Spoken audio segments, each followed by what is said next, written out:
Welcome back. We're working in Module 5, and this particular module we're looking at all the page setup and the print options that are in Excel. We've already gone through headers and footers in Section 1.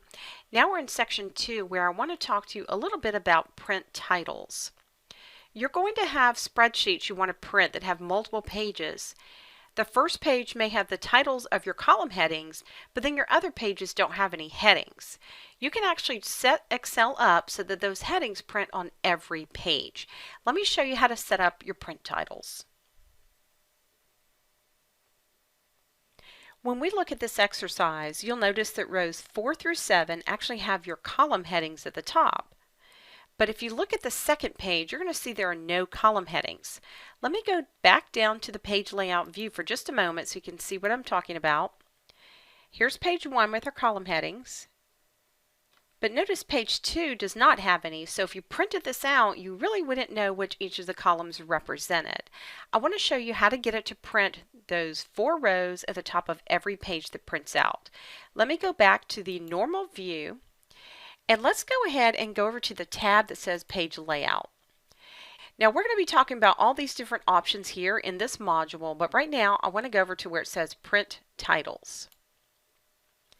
What you want to do is where it says Rows to Repeat at Top, you want to click there and then come back in your spreadsheet here and select rows 4, 5, 6, and 7.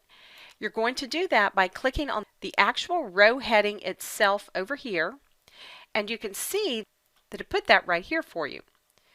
Let's go ahead and print preview from here and see what it looks like.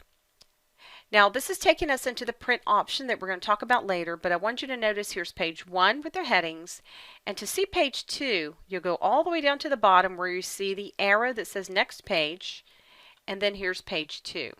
See the headings? And if you added additional pages they would just have the headings automatically. To get out of this, I'm going to go back and hit the back arrow there, and that takes me back into my normal view. You can also print columns on every page if you had a really long document from left to right that we're going to print. And the way you would do that is you'd go back to Print Titles. But this time you would say columns to repeat at left, and then you would select those columns that you wanted to be on every page that prints out. But more likely you're going to use the rows to repeat option. That's really all there is to working with your print titles. Let's go ahead now and go over into Section 3 and we will talk about working with comments.